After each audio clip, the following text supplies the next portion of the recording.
Carlos Pinheiro Machado. Por 12 anos foi professor da Universidade do Rio Grande do Sul na Faculdade de Agronomia, até que começaram os anos de chumbo. Eu tinha uma atividade muito intensa, digamos assim. Em 1964, eu já tinha sido paraninfo de 5 turmas. A popularidade entre os alunos acabou chamando a atenção da reitoria e o professor virou alvo do regime militar. O critério foi assim, o critério que eles usaram foi assim. Professor que tinha popularidade na comunidade universitária não podia ficar. Após o golpe, houve uma determinação do MEC, tá, para que fossem criadas nas principais universidades comissões de investigação sumária, para indicar quem eram os adversários do regime que deveriam ser afastados. O processo, que culminava com a expulsão de professores, funcionários e alunos, não era muito complexo. Bastava uma simples denúncia para que uma investigação fosse aberta. Os desligamentos eram sumários. Não havia condições efetivas de defesa. Para começo de conversa, porque as acusações eram coisas muito vagas. Falou mal do Exército, é amigo de comunistas. Segundo, porque as coisas que eram utilizadas como prova não permitiam, ou parte dessas coisas que eram usadas como prova não permitiam uma contra-argumentação. Documentos do DOPS. Documentos do DOPS que muitas vezes eram forjados ou formados através de processos como tortura, mas que para a comissão valiam como prova irrefutável. Os processos administrativos, que muitas vezes diziam respeito a direitos dos servidores públicos, tinham regras extremamente autoritárias. Mesmo sem ligação nenhuma com as aulas que dava, o perfil político e ideológico do professor Pinheiro Machado contou muito para o seu processo de expurgo. Claro, eu tinha ligações, como tenho até hoje, com o Partido Comunista, né? Todo mundo sabia que eu era comunista, nunca neguei para ninguém, né? Eu saí da universidade por uma acusação política, para mim é uma honra.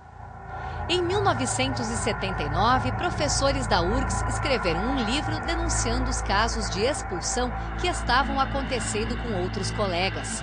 Eles se inspiraram em uma outra obra escrita por professores da Universidade de São Paulo, a USP, local onde os expurgos também eram registrados. Com medo de represálias, nenhum dos 2 livros foi assinado. O controle do que acontecia no ambiente de estudo da URGS e o que era dito dentro das salas de aula foi feito de diferentes formas. Mas a fiscalização de professores, alunos e funcionários perdurou durante todo o regime ditatorial. Os registros apontam que somente nos anos de 64 e 69, 41 professores e 5 estudantes foram expulsos da universidade. Dá para falar em censura à educação superior, sim, de uma forma indireta, né? Então não é uma censura direta às ideias, mas aqueles que têm o potencial para disseminar certas ideias. A censura não ficava só dentro das salas. A ditadura limitou também o acesso à informação de toda a sociedade brasileira.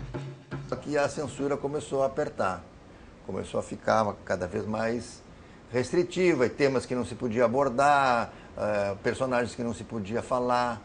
O trabalho dos jornalistas era fiscalizado de norte a sul do país. Antes de qualquer publicação, era preciso passar pelo crivo dos militares.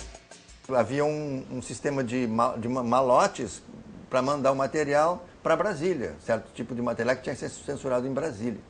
Especialmente, que eu acho, o material da área cultural. Edgar Vasques fez parte de um grupo da Folha da Manhã, junto com Elmar, que conseguiu furar o bloqueio imposto pela censura. No traço do desenho, sua crítica e sua resistência. O humorista pode usar duplo sentido, né? Pode usar de ironia, pode usar, né? Entendeu? Ele pode disfarçar a mensagem dele de diversas maneiras. Então, fica mais difícil de censurar o humor. As ilustrações e charges o levaram 2 vezes para a Polícia Federal para dar explicações. A polícia me seguia na rua, às vezes, me dava um toque. Na verdade, os caras queriam pegar no pé da imprensa, de qualquer maneira. E o personagem Rango, criado em 1970, foi o anti-herói que resumiu a miséria do país, vivendo do lixo e sobrevivendo ao veto dos censores militares. O controle sobre o que se pensava, fazia, produzia, tem reflexos nestes 50 anos. Foi um impacto muito grande. Foram muitas pessoas que saíram do país e que ficaram 10, 15 anos, em alguns casos nunca voltaram, que se tivessem ficado, teriam proporcionado ao país, à sociedade brasileira, um crescimento intelectual muito grande, enfim, que a gente não teve. O jornalista tem que dizer o que pensa e depois arcar com a responsabilidade do que diz.